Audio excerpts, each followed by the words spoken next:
Is it my screen is visible? Yes, sir. Okay.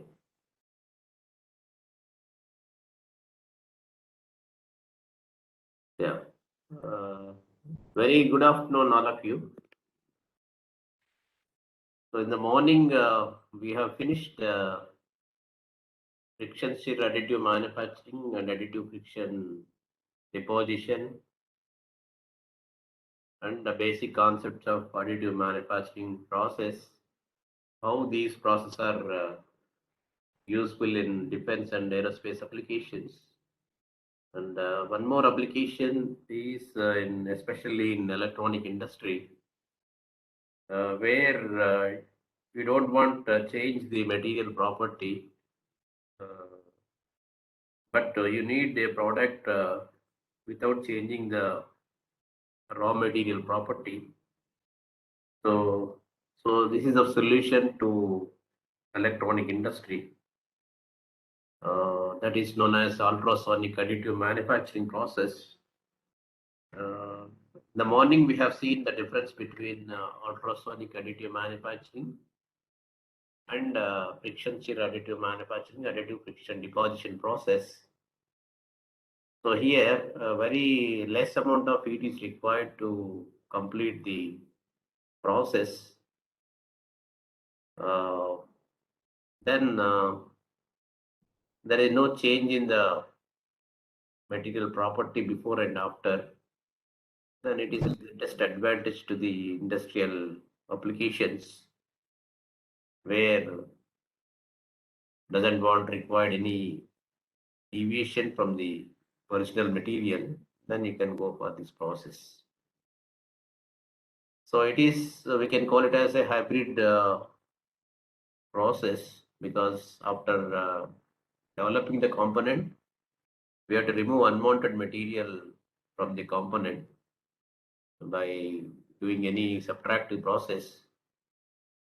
Any subtractive process is added to existing additive manufacturing. So it is comes under hybrid manufacturing process. So nowadays, in future, all machines are equipped with the hetero subtractive facility, so that you can save setup time, and finally, in a single setup, you can get final product. That is the advantage. So in ultrasonic additive manufacturing, the object is built up on a rigidly held base plate bolted onto a heated platen with a temperature ranging from room temperature to approximately 200 degrees centigrade. So parts are built from bottom to top, and each layer is composed of several metal foils laid side by side and then trimmed using CNC milling process. So during ultrasonic additive manufacturing, one sonotrode is required. So that will vibrate with the frequency of ultrasonic frequency. It is more than 20 kilohertz, and some amplitude of variation. So with that, the diffusion of atoms takes place between the two materials. So that leads to bonding between the two components. So I can give an example similar to this process is diffusion bonding. So diffusion bonding is an example of a solid state welding process. There you can heat the material up to approximately 200 to 300 degrees centigrade. So because of the heat accumulated between the two materials or interface, the diffusion of atoms takes place one plate to other plate, so that interlocking can be done, so that the joint is formed. So instead of applying the heat, and along with the heat, you can apply the vibration with the frequency of more than 20 kilohertz. Due to that, it's more effective of movement of the atoms. Due to that, a perfect interlocking can be possible, so that you can get bonding. The sonotrode oscillates transversely to the direction of motion at a constant 20 kHz frequency and user set oscillation amplitude. So after depositing a foil, another foil is deposited adjacent to it. This procedure is repeated until complete layer is placed. The next layer is bonded to the previously deposited layer using the same procedure. Typically, 4 layers of deposited metal foils are termed one level in ultrasonic additive manufacturing. After deposition of one level, the CNC milling head shapes the deposit foils layers to their slice contour. The contour does not need to be vertical, but can be curved or angular surface based on the local part. So this is example of ultrasonic additive manufacturing. These are the applications. How these are generated.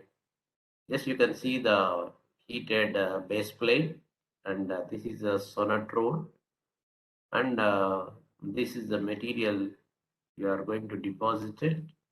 So just you can see the closed view of between the sonotrode and the material. So this is the bottom layer and this is the top layer. In between, you can see the atoms are diffuses into each other so that interlocking takes place so that the bond is formed. So this is very simple phenomena. Uh, just you can create the activation energy to movement of your atoms. So for that activation energy is in the form of a frequency and amplitude, and sufficient amount of heat is enough. So for that there is a prior uh, procedure to form a perfect bond or perfect interlocking between these. The good surface finish between the two plates, and the flatness is perfect. Then there will not be any gap between the two materials as we discussed in the morning. So there will not be any void, and the plates are perfect flatness. So the surface finish is very important role. So the surface finish is directly proportional to activation energy or surface energy. If high surface energy, high bonding between the two plates. So finally, we want to see what is the strength of the bond between the two layers. So that indirectly gives the strength of your component. So that is the motto between the to develop the component to have high surface energy level once you produce a perfect surface. So this just you can see the one video how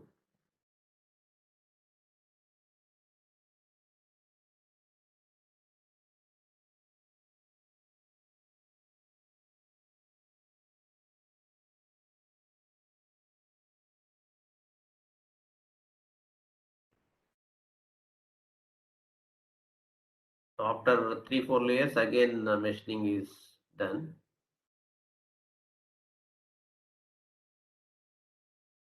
So this we are planning to buy. We'll see.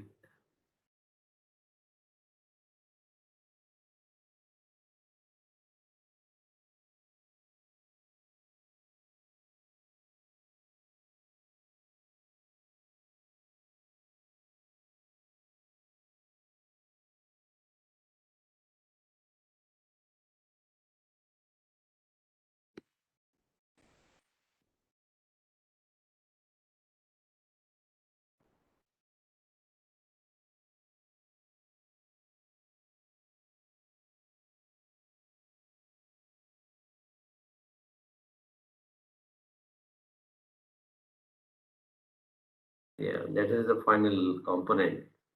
generated through ultrasonic additive manufacturing. So this is all how the process is going on. So as I said, if the two plates are not perfect match, there is a gap between the two plates that creates a defect between the two parts. So ultrasonic consolidation, additive plus subtractive process. This is the bond and form process. This similar nature doesn't require. Yeah, this is one example. Yes, you can see the metal foils of thickness 150 to 200 microns level. Yes, you can apply the sonotrode so that the bond is formed between the sheets.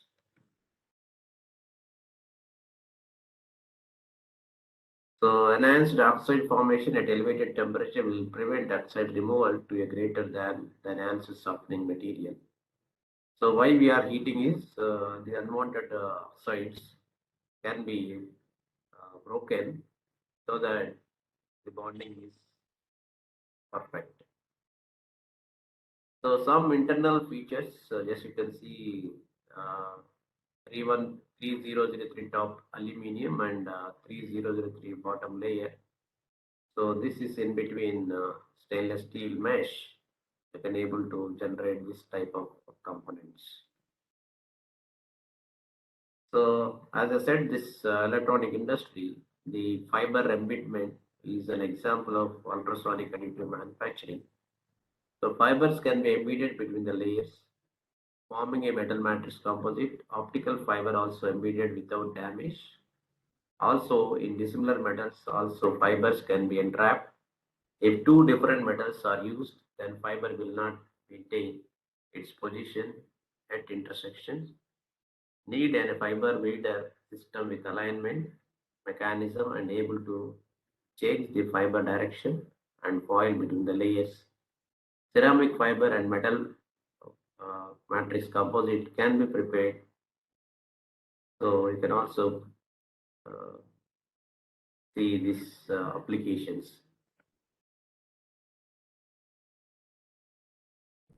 Yeah, sometimes you can also add the silicon carbide particles so that whether the bond is formed between the silicon carbide particle and the material. As you can see under the higher magnification microscope. So sometimes silicon carbide fiber is there. This is aluminium and copper, so that a perfect interaction between these. You can also develop smart structures, smart sensors, transmit, control, react to data environment change. So this is very useful for especially missile applications, where it can sense the signal from the other countries or other flights so that it can change the direction based on the quality of the sensor you generated through this technology. So like this actuators, electronics and heat pipes, direct right technologies also possible. So structurally embedded electrical system using ultrasonic consolidation. So you can keep the sensor in between the material so that placing sensor cavity, padding with epoxy, enclose the sensor in the part. Even though you have advantages, but some defects due to the improper alignment of the two materials or oxides. So those things you should take care of before processing.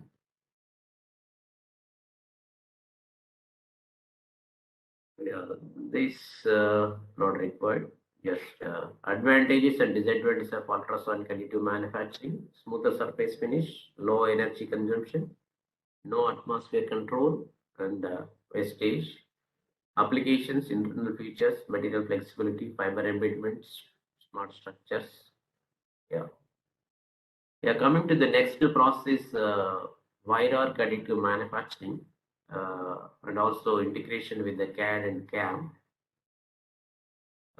This process also very useful in various industries, and also very flexible manufacturing system, and they can able to produce large size of components with the minimum time.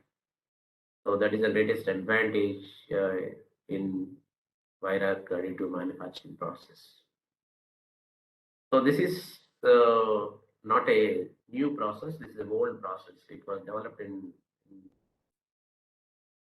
1951, but their CAD CAM was not developed. That's why. So you have to integrate with your welding torch to the CAD CAM facility so that you can able to build the component in third directions. So once the development is taken place in CAD and CAM, then people are using this knowledge of integration between the welding torch and CAD CAM facility, then you can able to successfully develop the components. So in your laboratory also you can make use of this facility with less expensive.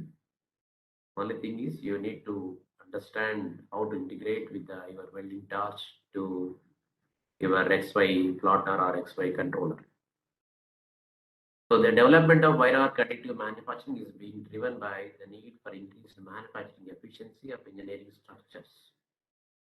So we want to produce the component in a large size, and also at the same time minimum time to complete the job. So with these two objectives, you can go with wire arc additive manufacturing. So its ability to produce very near net shape performs without the need of complex tooling, molds or dies. Because yes, you are instead of nozzle or laser head in additive manufacturing, you are adding welding torch to your expert order. That's so same. You can integrate with your CAD file and CAM file. So recently, there is a data exchange integration between your CAD file and your robot path planning. So once integration is done, then whatever the file you have, that will be converted into robotic language. According to the language, robot can move depending upon your inputs. So that's why there is no much need of any additional tooling to develop the complex parts. So is first patent in 1920 is the oldest technology. WAM, wire arc additive manufacturing, is probably the oldest outward, simplest, but least talked about the range of additive manufacturing process. So because there was not development CAD CAM, because you need a CAD file to develop complex geometry or any geometry in third direction. So you need an interface between your welding torch and your data. So that interface is missing in those days in 1920s. That's why there was not a much popular in those days. Now integration is be done, then now it becomes very popular manufacturing process. So we can replace all welding process with WAM technology. So you can see the resolution approximately 1 mm and deposition rate 1 to 10 kg per hour depending upon your arc source. So large amount of material is deposited using this technology.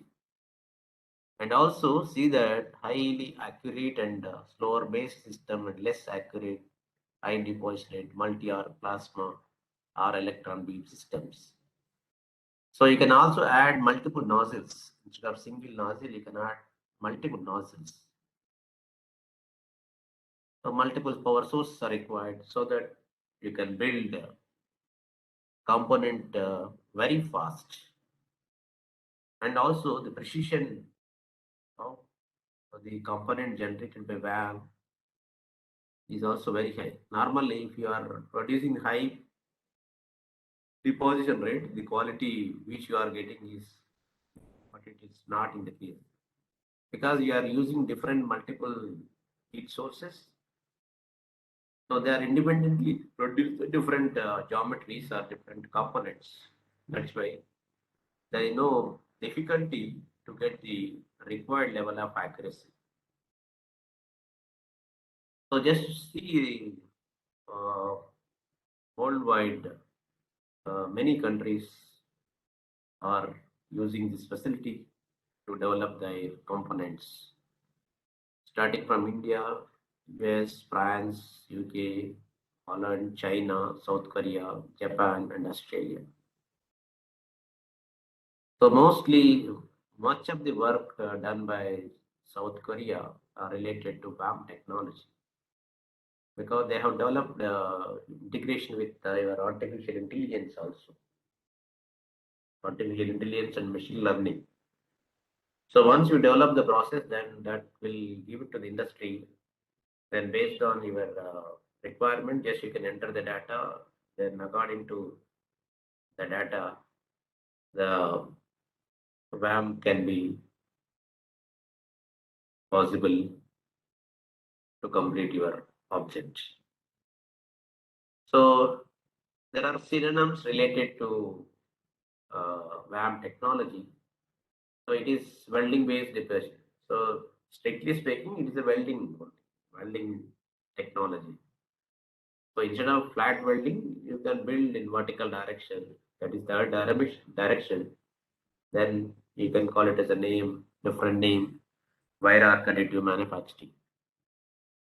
Then welding based rapid prototyping, 3D welding, 3D micro welding, near net shape manufacturing, hybrid layered manufacturing, shape deposition manufacturing, shape metal deposition, direct energy gas metal arc welding based additive manufacturing, multiple plasma arc welding based rapid prototype. So all names are same, the technology is same. There is no change in the technology, but different persons use different names. So it works by melting wire using electric arc as a heat source. Yes, you can correlate your arc welding process. Yes, you can apply the voltage between the electrode and the base metal. Then flow of electrons takes place between the electrode and the base metal. Due to that, arc is initiated. That arc is resulted in high temperature that leads to melting of the both filler wire and base metal, then allowed to solidify to form welding. So the wire, when melted, is then extruded in the form of beads on the substrate. As the beads sticks together, they create a layer of material. The process is then repeated layer by layer with a robotic arm until the metal part is completed. So using wire as a feedstock, the basic process has been used to perform local repairs and damage on worn components and to manufacture round components and pressure vessels for decades. So here wire as a raw material. So when wire is a raw material for additive manufacturing, you have a lot of flexibility.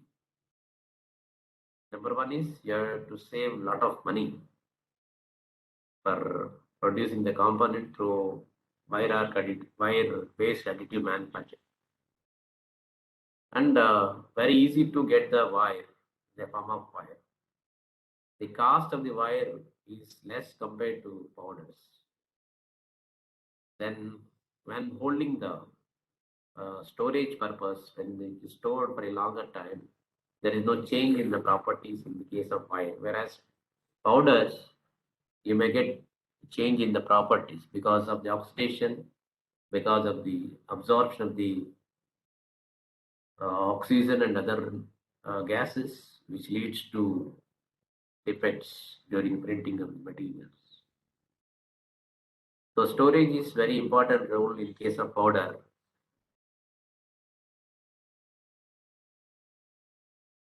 So depending upon the nature of heat source, you may call it as a different additive manufacturing process. For example, if I'm using MIG welding source, that gas metal arc welding based, gas tungsten arc welding based, plasma arc welding based, the choice of VAM techniques directly influence the processing conditions and production rate for target components. So these are the basic power sources. Now latest power sources are also available. The pulsed GMAW process, pulsed GDAW process, and cold metal transfer welding process. Yeah. So just you can see the feature of each and every power source. For example, GTAW process. As you know, the non-consumable electrode separate wire feed process, typical deposition rate 1 to 2 kg per hour.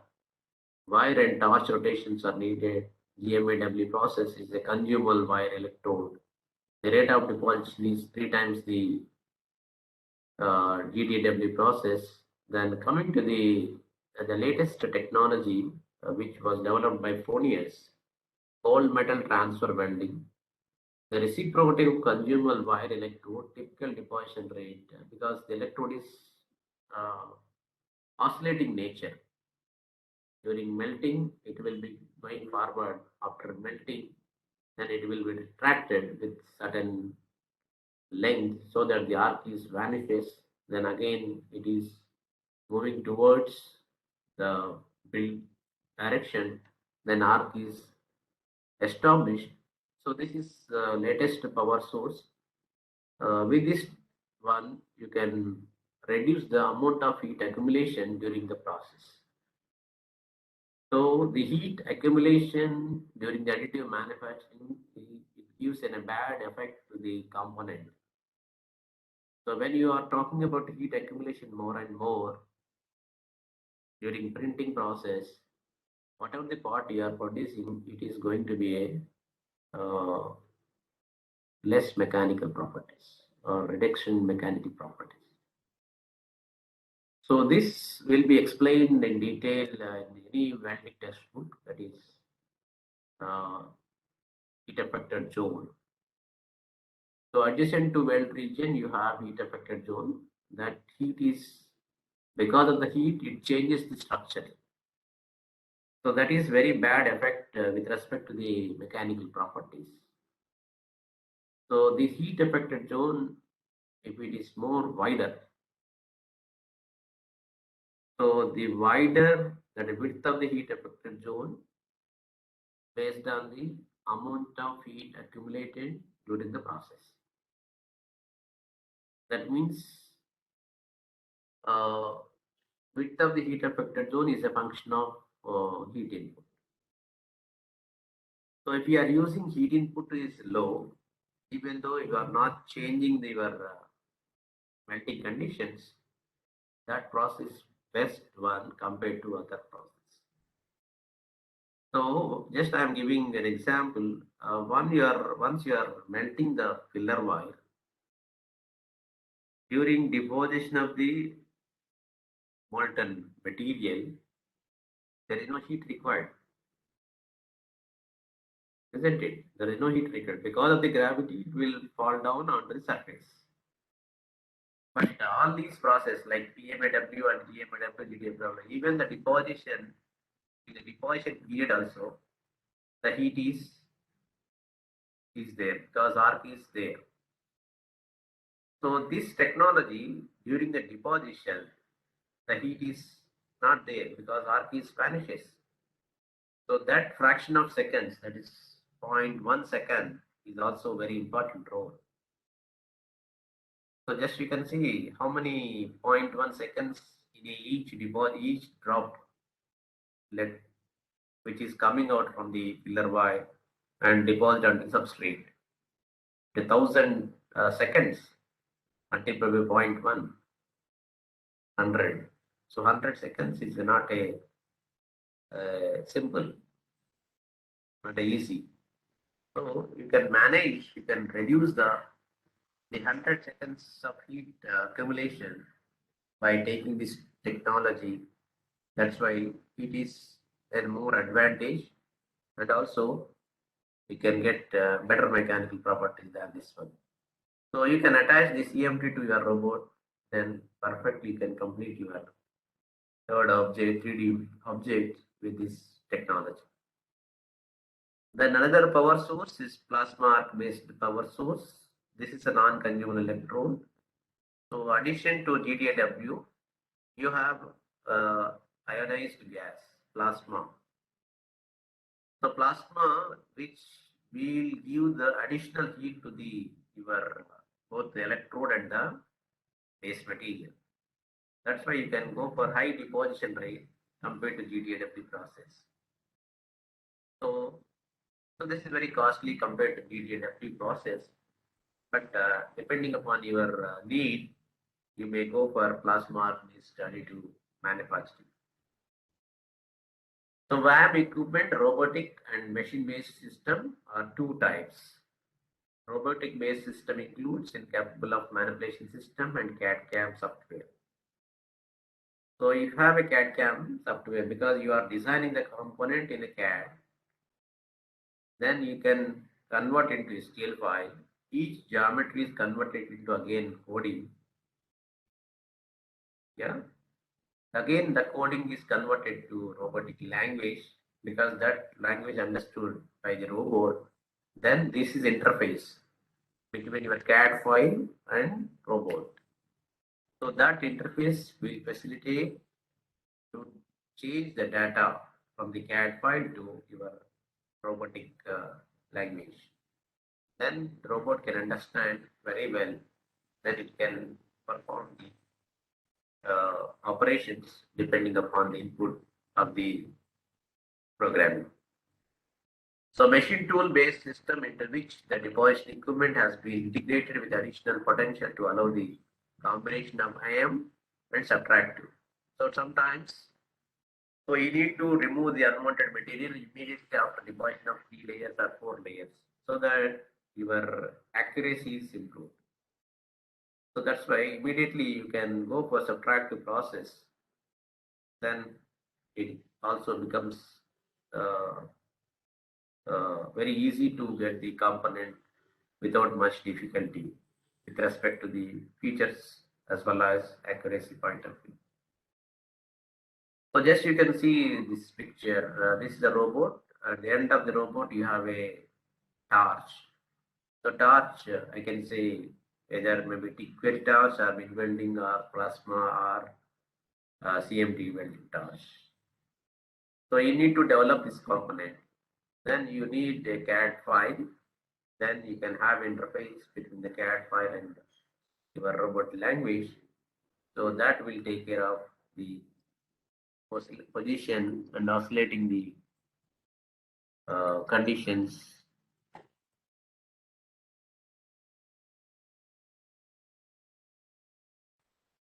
So then you can able to generate the component very easily. So this just you can see the schematic diagram. You can have a wire feeder, then you have a torch, then arc is initiated. So when pillar wire is interact with your arc, then it is melted and deposited onto the substrate layer by layer like this. So this is the CMT. As you can see the one video.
Yeah. So just you can see the microstructure of titanium alloy and AF403 and Inconel 718 using gold metal wire arc additive manufacturing process. So just you can see the how the structure is happened in wire arc additive manufacturing process. So in Inconel 718, you can see clearly layer by layer.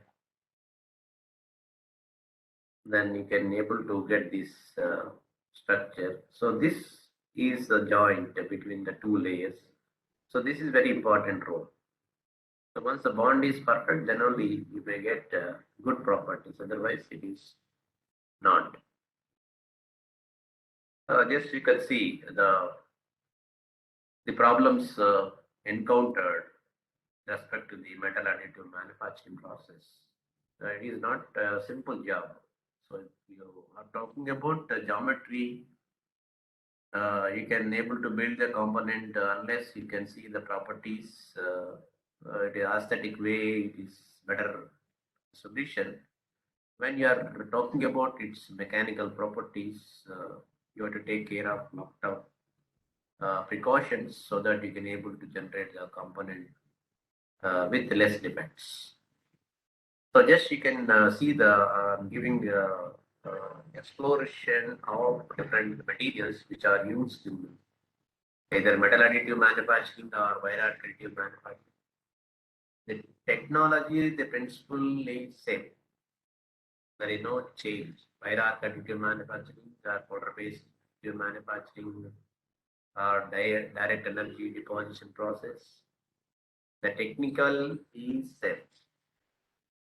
All technical is related to your welding one. There is no difference. So if you have a knowledge about welding, you will be a good additive manufacturing engineer. So for example, if you see the steel, this is steel or aluminum. Yeah.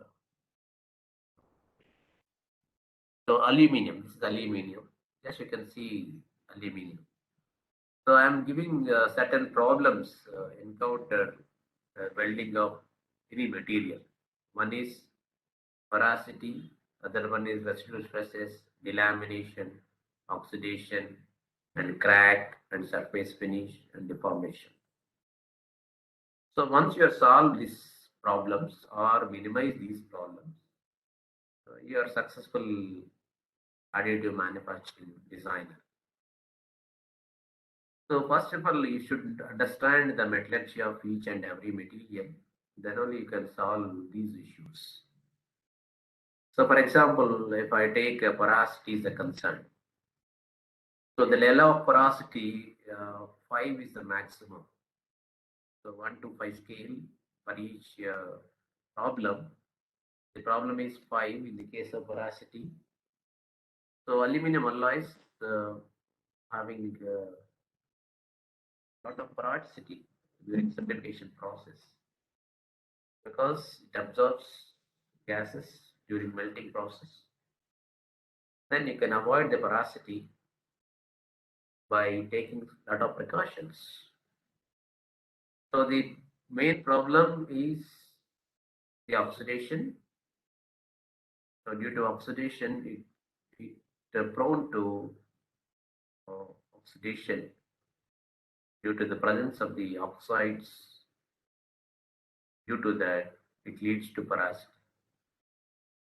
So how to overcome that? You can supply inert gases during melting process. Then there will not be any oxidation. Then there will not be any porosity. So we cannot neglect or we cannot totally eliminate the porosity in every cast component, casted component. So this is welding as well as casted component. So every casted component you have certain porosity. So that is accepted by ASTM standards. So the porosity level up to that standard, it is acceptable. So it is advantage for certain properties. Then the porosity of that level, it is an advantage. So the problem you can minimize by providing inert gases during printing of aluminum. So you cannot print aluminum just like that. Okay, you can print it, but it leads to high porosity. So they overcome this issue is by providing inert gases.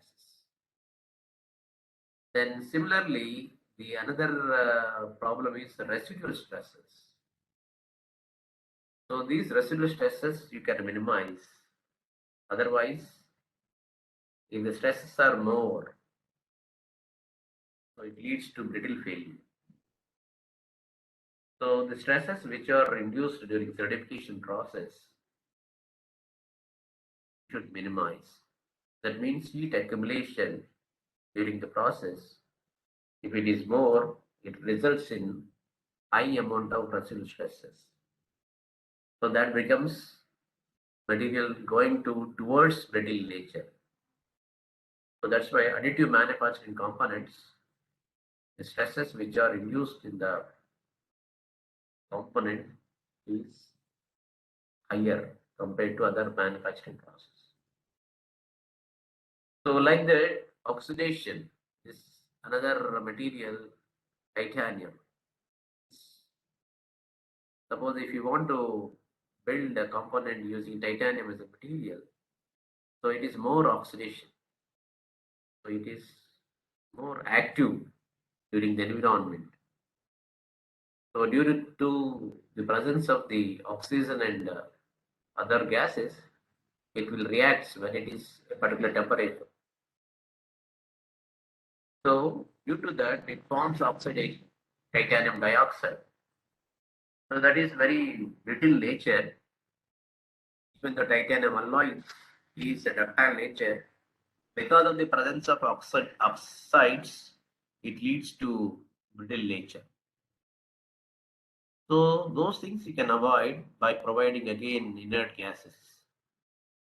So definitely the titanium should be under control of atmosphere. You can able to print it without much oxidation issues. So like this surface finish, in the case of aluminum alloy, surface finish is the order of 5. So because of the oxidations or during certification itself, there will be change in the uh, characteristics of the material that leads to change in the surface finish. The more oxides, more oxidation is present, it forms oxide, so that leads to low surface finish. Sometimes delamination is an issue with respect to nickel alloys. Delamination between the two layers. So to overcome these issues, just you can go through the literature. What are the problems encounter delaminating the nickel-based alloys? So like that, if you have an idea of each and every material, so what are the problems encountered, how to overcome these problems, what are the methods to overcome all these problems or minimize the problems. So these are the problems generally encountered in any additive manufacturing process. So another problem is deformation is another issue. Deformation. So once it is deformed during printing process because of the stresses or because of the temperature, so your shape is going to be changed. Your shape is not equal to your required geometry. So those issues you can concern while printing these materials. So this quality-based framework, just I am giving the presentation in the form of a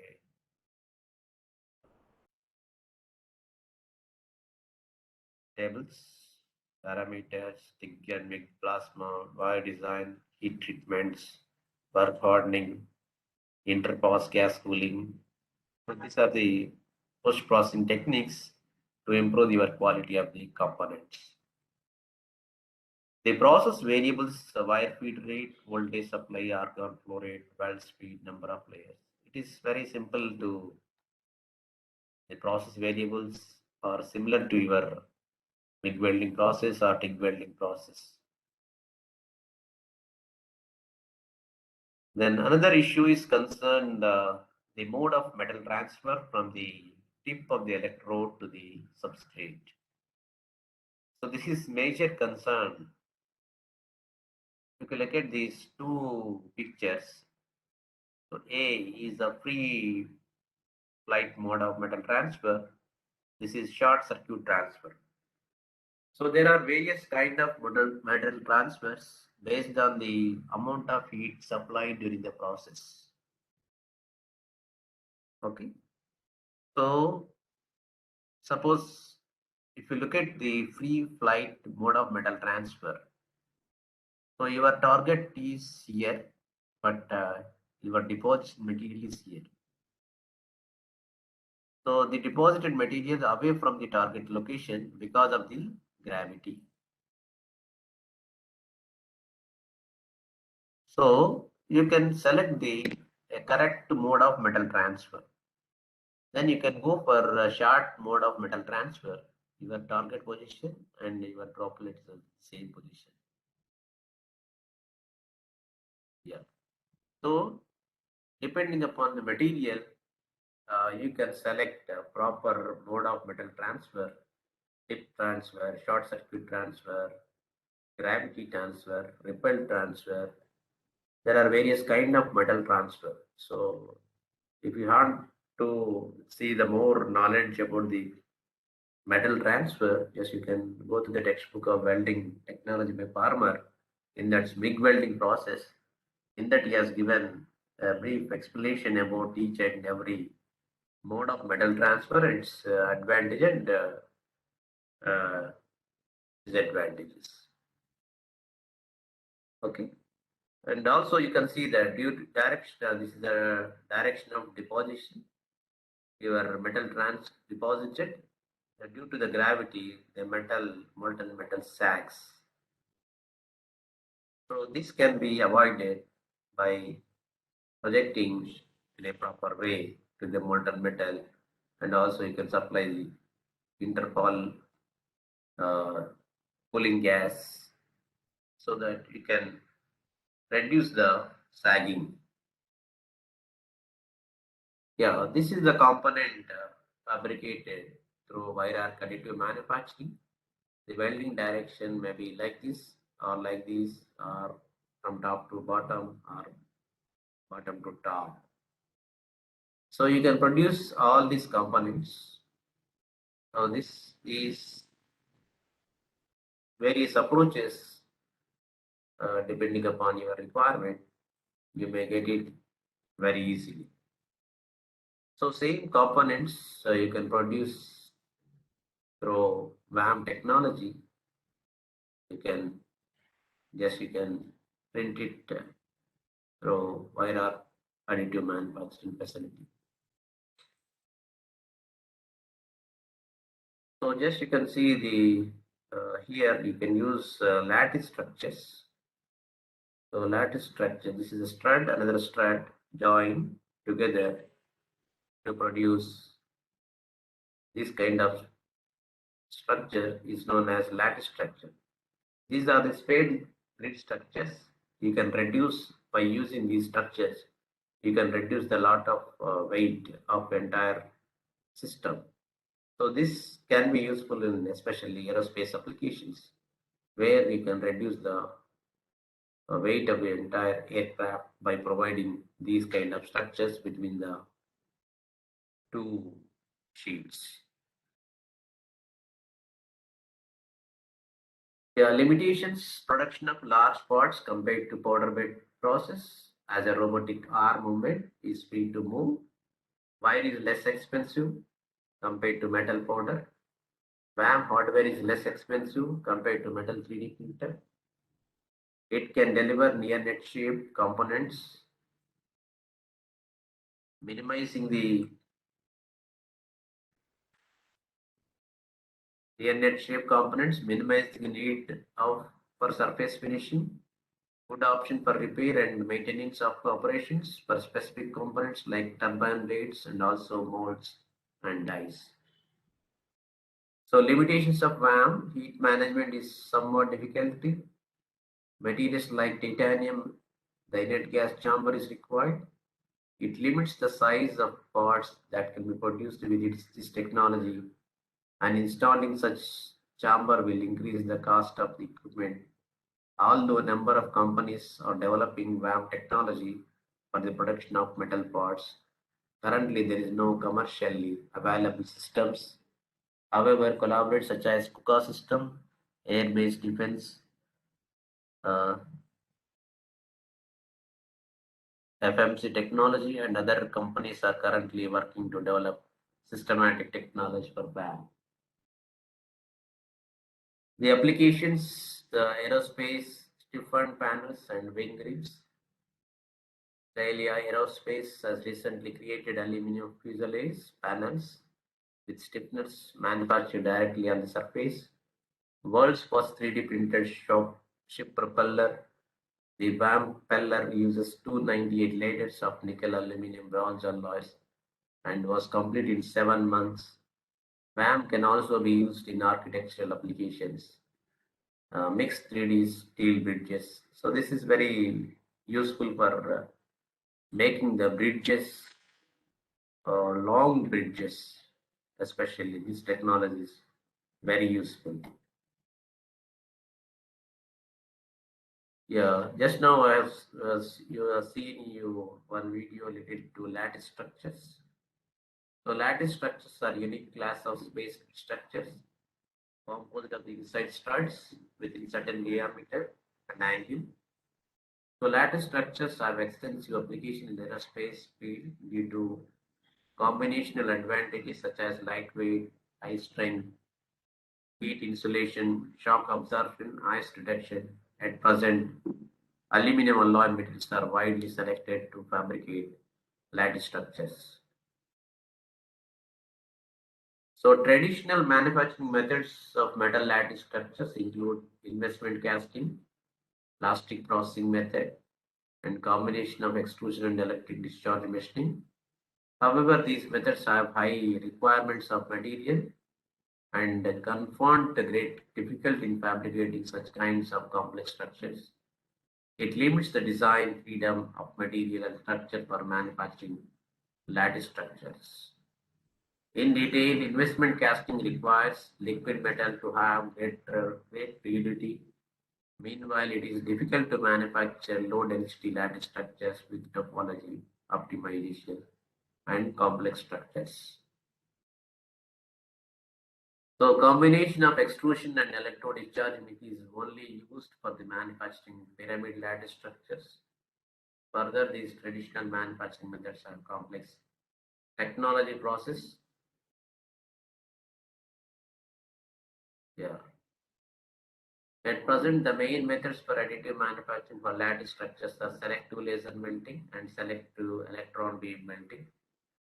The wire and arc additive manufacturing is an additive technology.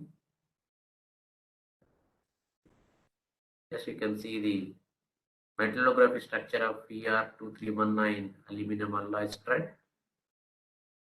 So this is the lattice structure components, compression sample for pyramid lattice structures.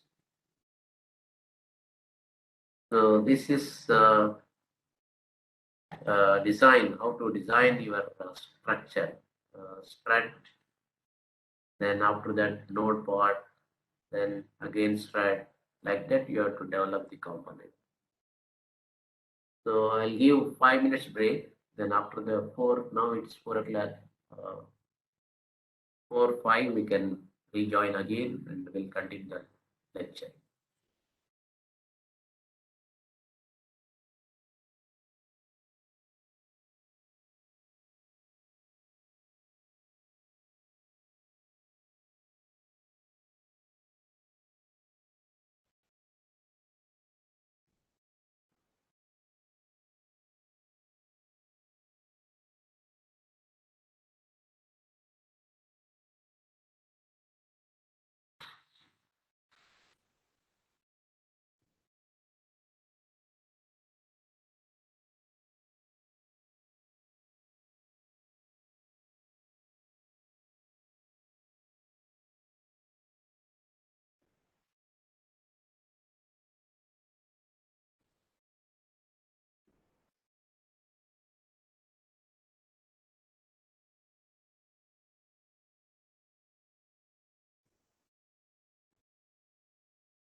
Okay, shall I start?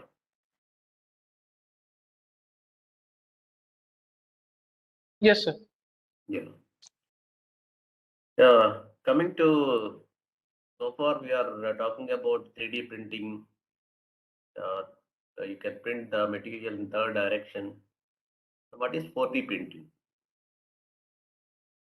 Yes, you can see the 4D printing is a process through which a 3D printed object transforms itself into another structure over the influence of external agent energy, input as a temperature, light, or other environmental stimulation.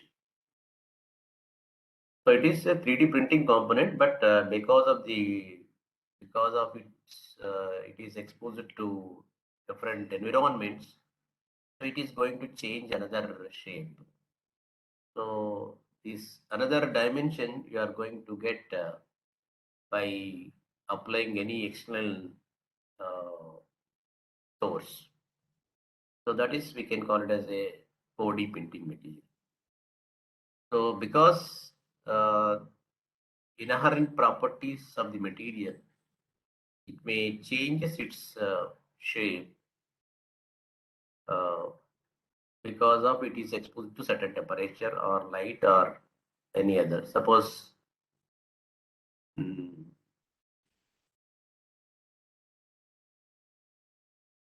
the 4D dimensional printing, 4D printing is also known as 4D printing, bioprinting, active origami, or shape morphing system using the same techniques of 3D printing through computer programmed deposition of material in successive layer to create three-dimensional objects.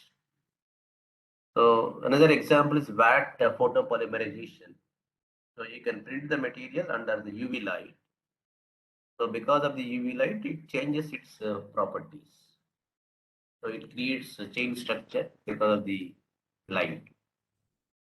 So however, 4D printing adds the dimensional transformation over a time.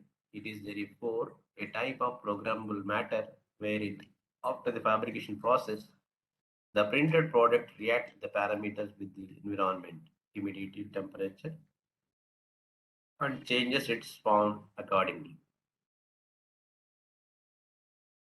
Yeah, this is a schematic diagram, 3D printing, material, 3D printer, you can get the static structure. Whereas 4D printing, you can print smart material, multi-material 3D printer, inverse problem modeling, static structure. You can apply environmental stimulation. You can change the dynamic intelligent structure.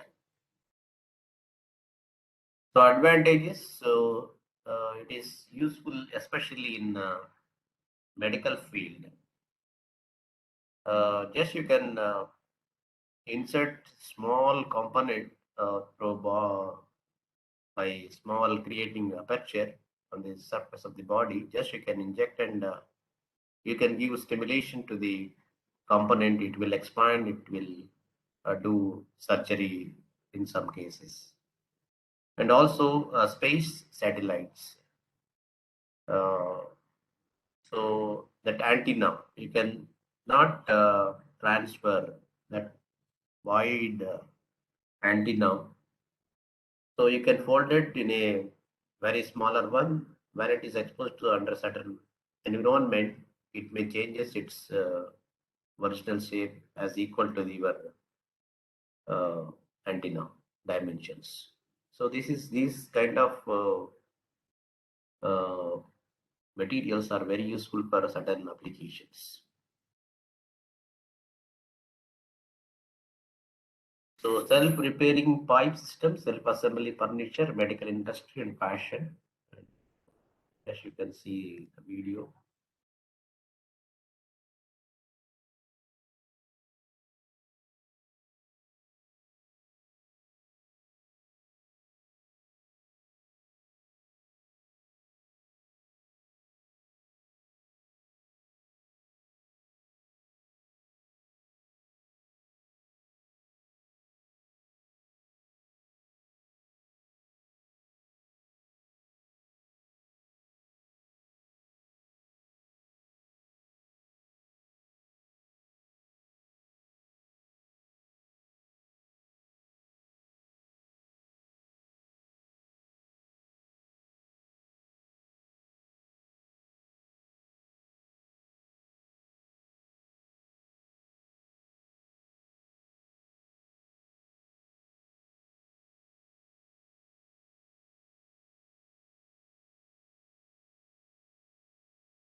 Coming to next one is 5D printing.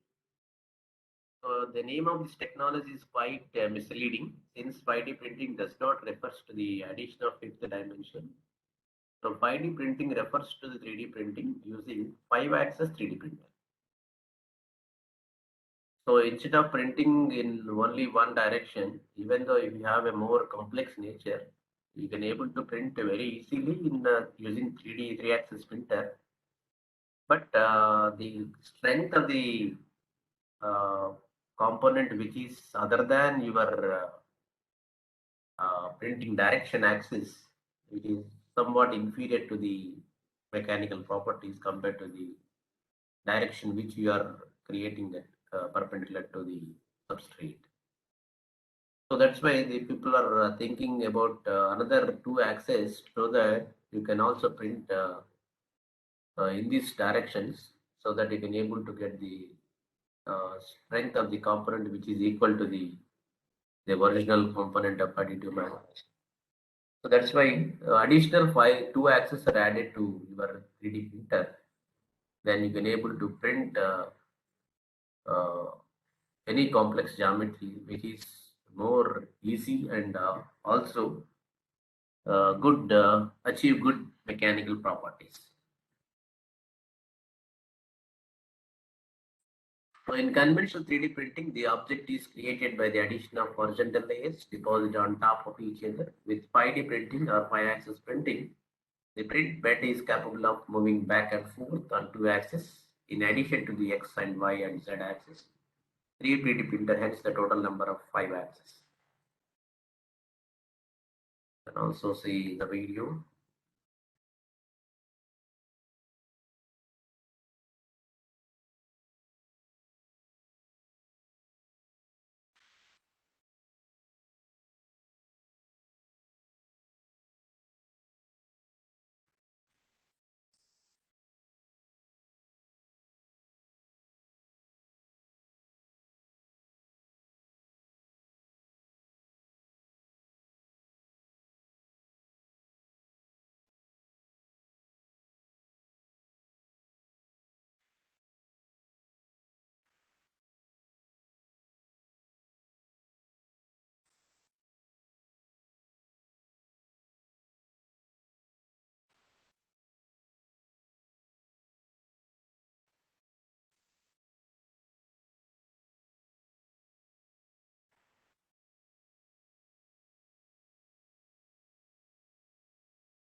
Coming to the hybrid manufacturing process, it can is a combination of additive and subtractive manufacturing process, so that you can save a lot of time, especially setup time for the component which you are going to get the final component.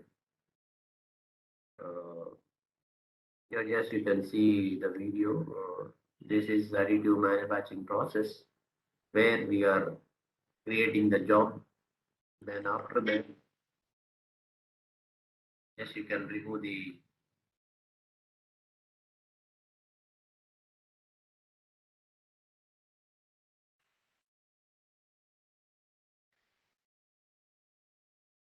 yes, you can replace the additive manufacturing head then by milling cutter. Yes, you can remove the unwanted material from the component so that we can get the final object very easily. So like this, you can also get the components by the combination of hybrid additive as well as subtractive manufacturing process.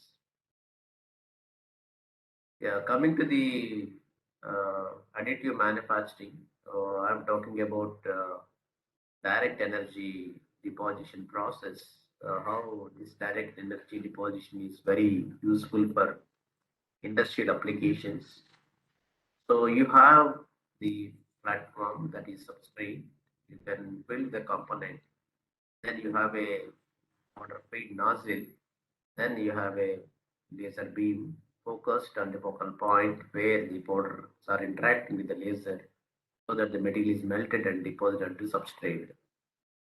So the amount of powder required in direct energy deposition is less compared to the powder bed fission process because this small quantity of the powder is interacting with the laser, so that is enough for melting and deposit at the substrate.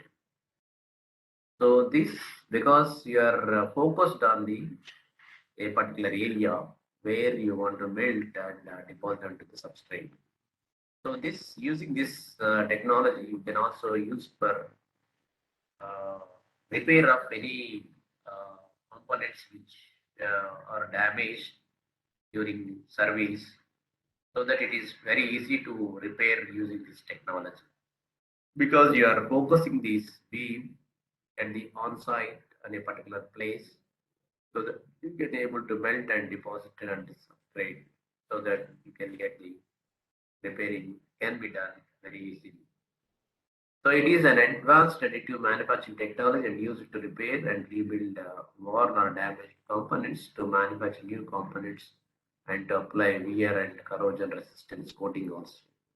Sometimes you want to improve the corrosion resistance and wear resistance. You can apply certain materials onto the components so that it improves the properties.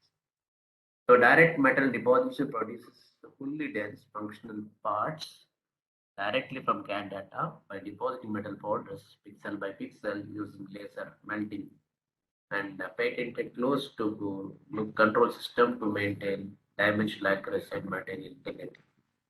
So with the feedback system, 6-axis deposition and multiple material delivery capability, it can code, build and rebuild parts having very complex geometries. Yeah. So this is uh, with reference to the heat source is different from laser beam. So this is electron beam as a heat source. So depending upon the material, you may change the heat source. For example, if you want to work on aluminum alloys, so aluminum alloys, if you look at the properties of the aluminum alloys, it should have highly reflective nature. So once the beam is laser beam is instant onto the aluminum, so it is reflected back. So the amount of energy accumulated at the point of interaction between the material and the laser is less. Hence, it will not reaches to its melting point temperature. So for that reason, you can go for other alternative solution is electron beam melting, or another solution you have to coat the uh, coating material onto the aluminum uh, work material by certain coating material which is having a low reflectivity nature. So that coating thickness is very small, even though it is enough for further heat dissipation to the material is very easy without much loss of reflectivity kind of heat transfer losses. So that's why the coating is to be done for the material which are highly reflective nature. So in that case, you can use laser beam. Otherwise, you can go for other alternative solution like electron beam welding. So in electron beam welding, the electrons are impinging onto the work surface. The kinetic energy of the electrons will be converted to heat energy. That heat energy utilized to melting your substrate as well as your filler material, which you are sending at the focal point of the uh, electron beam. So because of these advantages, you can get a more dense structure as well as mechanical properties are much better than laser beam as a source. Because the depth of the cavity is much more, the energy content is also more. You can do very fast. Apart from this, there are certain limitations. So it should be a closed container, closed container. So to create vacuum is necessary. Vacuum is necessary in electron beam melting process. So without vacuum, you cannot do a proper way to get the uh, heat generation. So because of the vacuum, the electrons are moving easily and making a very narrow kind of beam that will interact the base material. So if the vacuum is not there, the electrons are hitting to the air molecule. Uh, Due to hitting, it diverges the area, diverges the beam, so that the less amount of heat generation. So that's why always it should be under controlled atmosphere. So that is in vacuum conditions, so that you can able to get the product without any effects. So this is the electron beam gun. This is the electron beam. Then your wire feeder system. So their interaction takes place between the laser and this one, so that material is melted and deposited on the substrate, so that you can also move the laser electron beam gun with your additional facility, so that you can accommodate different features also. So this is the schematic diagram of your instead of wire feeder, your powder is sending to the exact location where the focal point is there, then melting and deposit at the substrate. So this is direct energy, because you have a sensor so that it can measure the temperature at the focal point. So if the temperature is not optimum range, then it will give a signal to the devices where you can increase the intensity of the electron beam source. Yeah, yes, you can see the video which is related to direct energy deposition process, where the powder and the electrons or laser will be interacted and melted and deposited to the substrate.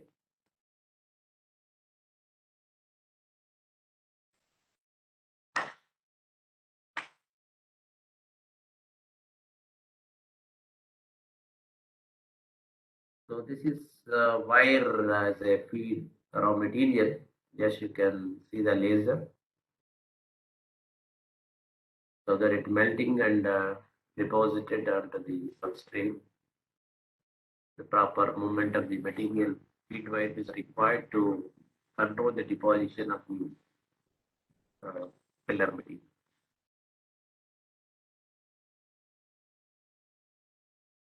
So just you can see the electron beam melting as a source and laser beam melting as a source. So once you understand the challenges in metal additive manufacturing with respect to the laser and electron beam, so that you can able to get the product without much defects. So once electron beam as a source, then you can use for vacuum as a atmosphere. Then if it is laser, you can go for sometimes inert gases. If it is titanium and aluminium, definitely you can go for inert gases. If it is steel, that some steels are not required any inert gases. Then scanning method is deflection coils, here galvanometer. Then energy absorption, conductivity limited, here absorptivity limited. Powder preheating, use electron beam, use infrared or resistive heaters. Scanning speeds very fast, magnetically driven, limited by galvanometer inertia. Energy moderate and energy laser is very high. Surface finish moderate to poor and poor to moderate in this case of metal laser sintering. Filter resolution excellent in laser sintering process, whereas electron beam moderate process. The materials which you are using electron beam definitely it is a conductive materials. The non-conductive material is not possible because you are creating electromagnetic fields. That's why electrically conductive materials can be used for electron beam melting as a power source. So polymers, metals, and ceramic also possible in the case of metal laser, whereas electron beam polymers are not possible because it is a non-conductive materials. Powder particle size medium, you can also use high. Then coming to the powder bed fusion,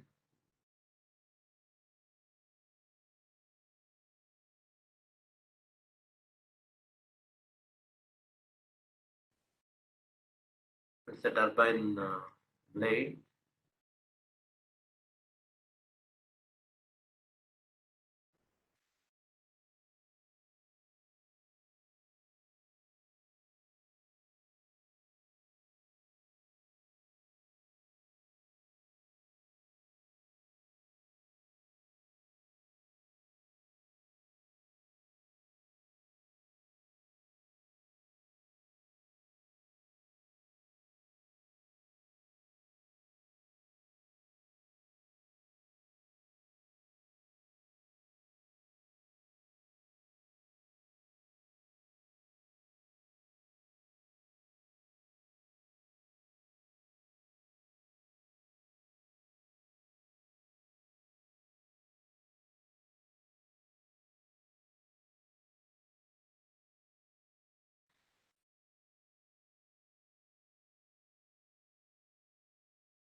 Yeah, similar to the previous video, there is no just you can see. Yeah, benefits of electron beam melting process: high productivity, suitable for mass products, no residual internal stresses, less supports are required for parts, possible to stack parts on top of each other, no gas contamination because you are operating this one in under vacuum condition. That's why there is no gas contamination, very fine matte structure, and good mechanical properties. The drawbacks, as I said, it should be it is useful for only conductive materials. Powder is sintered to so tricky to remove. Long dead time between the two production because you need to create vacuum after completion of one job, so that it takes more than 8 hours, so that you can wait for 8 hours for the second part. Tricky to work with fine powder, extensive maintenance cost because creation of vacuum it requires additional cost. So you have to maintain the other equipments for creating this proper vacuum. Yeah, yeah, materials which you are used for titanium, stainless steel, marine steel, tool steels, aluminum alloys, refractory metals, super alloys, inconel, aster, nickel, others, specialty materials, composites, and functionally graded materials. Benefits: high printing speed, ideal for repairing parts, larger 3D printed parts. In contrast to powder bed metal A process, which typically produces smaller, high definition components, some proprietary DED methods can produce larger metal parts. So multi-material capabilities with DED powders or wires can be changed or mixed during the bending process to create custom alloys. The technology can also be used to create a gradient between the two different materials within the same build, achieving stronger material properties for a part. High quality metal parts also possible to produce with this technology, and also you can achieve better mechanical properties and produce also you can produce geometric shapes hybrid manufacturing facilities, as we see just now in one of the video. Then limitations, low resolutions, part produced with direct energy deposition tend to have a low resolution and poor surface finish, thus require secondary machining, which will add time and cost to overall process. No support structure, the deed does not lend itself to create support structures, which limits the production of part with certain geometries, for example, for hands. So in powder bed fusion process, the powder itself take care of the supporting material for complex geometries or overhang structures, whereas DED is not possible. So this is another limitation. Then applications, die repair, thermal management, direct metal prototypes, surface modification and coatings, aerospace and aircraft components repairs, etc. Then coming to the powder bed fusion process, here is defined as an additive manufacturing process in which thermal energy selectively fuses region of powder bed. So this is the powder. You can laser depending upon your 2D geometry. It can scan the required positions where the melting and solidifying takes place. Another portion it's not. So after completion of layer, just you can coat another layer of powder particles. Then again repeat the process. The same amount of thickness can be down from the downwards. Yeah, this is basic knowledge is required. Why certain materials are not feasible using laser as a power source. Just you can observe this is a substrate. So once the laser is incident on the substrate, some energy is reflected back, some energy is scattered, and some energy is absorbed by the material. Some energy is transmitted to the material.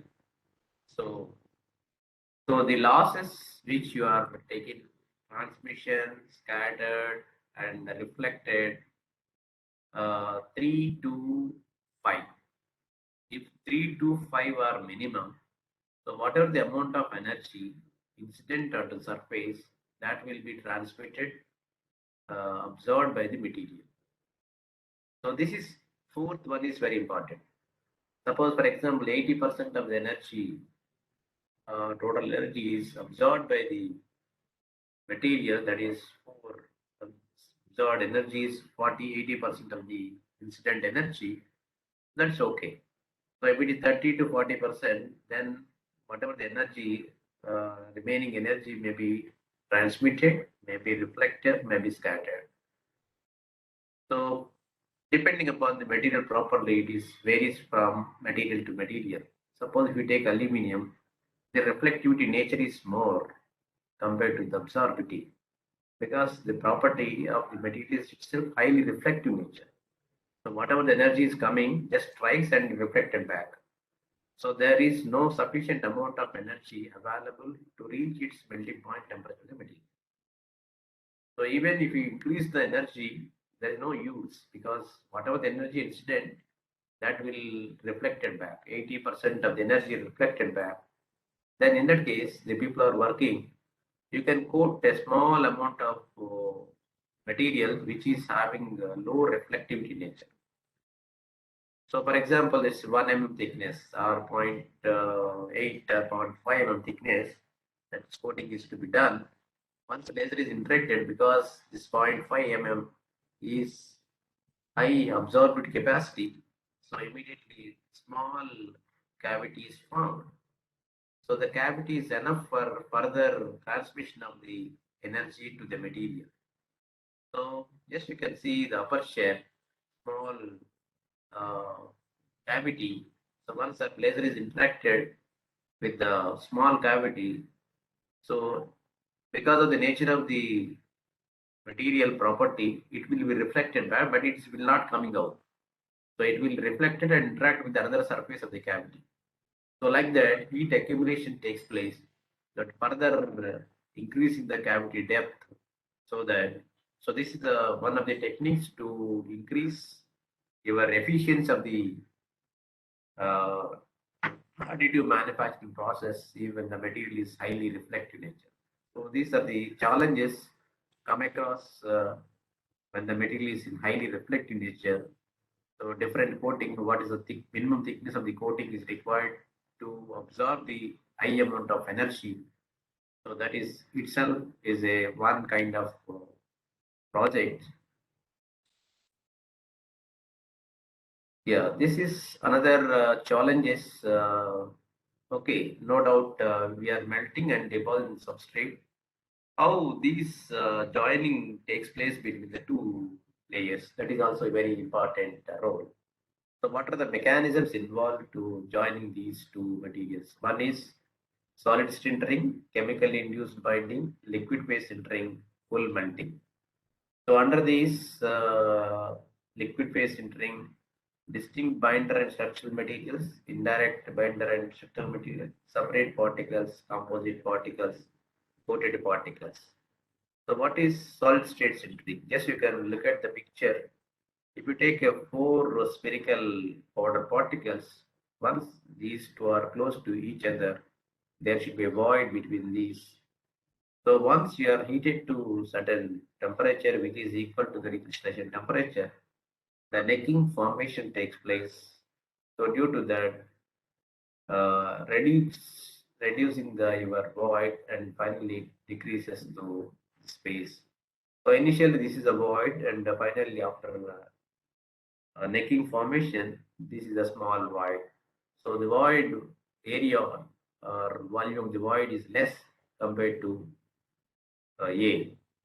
So that's why this is one of the mechanism of bonding between the two four more particles, two or more particles. Then it becomes a solid one. Then sometimes you can also chemically induce sintering. So suppose, for example, SiC, silicon carbide as a powder particles. So you can work on the presence of oxygen to form silicon dioxide. The silicon dioxide acts as a binder so that the composite is formation of SiC and Si1. So another example is laser processing with zirconium borate in the presence of oxygen. When it is reacting with oxygen to form zirconium oxide, then it is a composite of zirconium borate and zirconium. Similarly, aluminium and nitrogen in the presence of nitrogen to form aluminum nitrate, it binds together aluminum nitrate. So because of the reaction, even the presence of other atmosphere gases to form another compound, that compound is act as a binder so that the bonding takes place between the SiC or SiO2 or ZrP2 or ZrO1, aluminum nitrate and aluminum, like that. Then coming to the liquid phase sintering and partial melting, the powder particles are completely melted and allowed to solidify to form a joint. So this is a liquid phase sintering of variation used in powder bed fusion process. A separate particles with B composite particles with binder as a coating material in the case C and the D indistinct mixtures. Due to that low melting point temperature of the binder particles, so that will coat onto the surface and acts as a bonding agent between the three grains so that the bonding is formed. So another one is full melting, a complete melting and allowed to solidify. It looks like a casting or welding.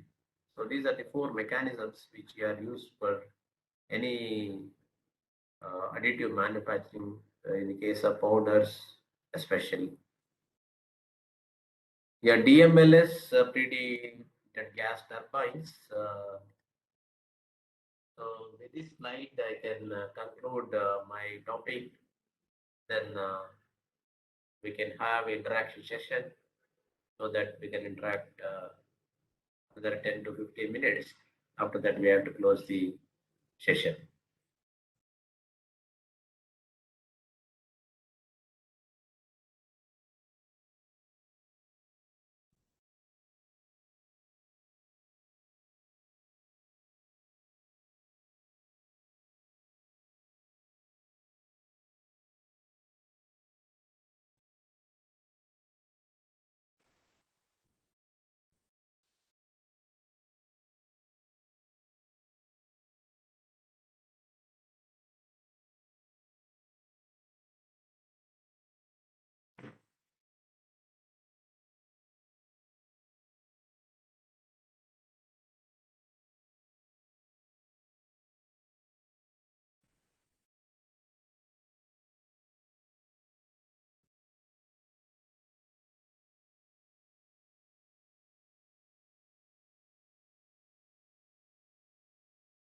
Some drawbacks during part building, loose powder is sufficient support material for polymers powder bed fusion process. This saves significant time during the part building and post processing, and it's low cost, minimum supports, wide material choice, powder recycling, medical, aerospace industries, and manufacturing, automotive industries.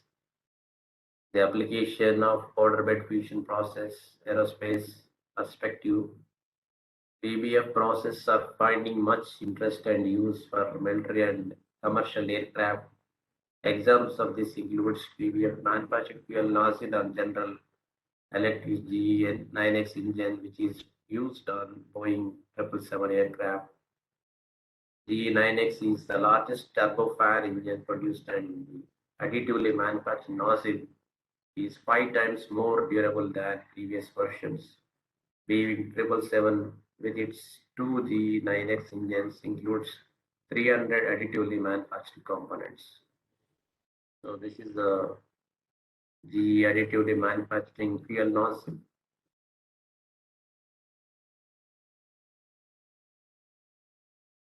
Yeah. I think it's repeated. Yeah. In this slide, yes, you can. So there are some areas you can also work in additive manufacturing process. First one is you can develop the new product or you can develop the new materials, and you can develop the uh, integration between the various combination of the materials so that you can develop the new features of the components. Then it should be, you can also have innovation kind of biomedical applications and new materials. As I said, you can also develop composite materials or functionally graded materials, as we have seen in the morning. Rapid tooling and rapid manufacturing, the geometric modeling, data exchange, and software issues. Okay, there are certain issues which are present in the data exchange problems. Process improvements, cost, accuracy, finish, and size, strength. Development of new process, equipments, and controls. Development of new applications, and the process modeling and simulation issues. Because if you have a modeling, then if you have a simulation, then you need not to work more number of components. With the simulation, you can able to predict exact parameters and exact dimensions so that you can able to get the product without much cost. So with this, I can conclude my topic. Then it is open for discussions. If you have any queries regarding any topic.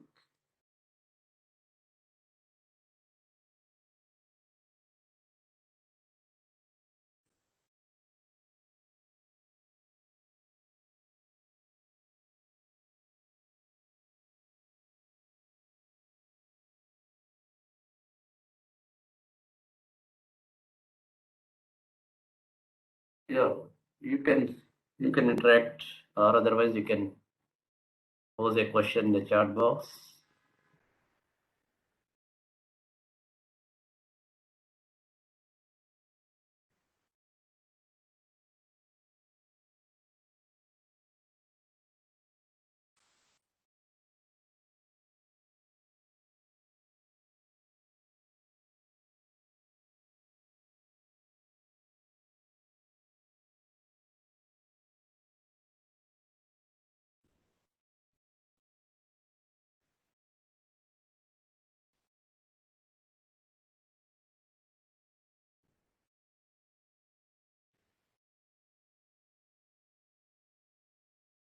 Yeah, otherwise we can close this meeting. I think Dr. Manjay may be busy with some other activity. Yeah, Rakesh, anyone is there? Yes, sir. I think there are no questions. Yeah. If you allow, we can call off the session. Yeah. Participants, if you are having any question, please put up in chat box or you can directly ask.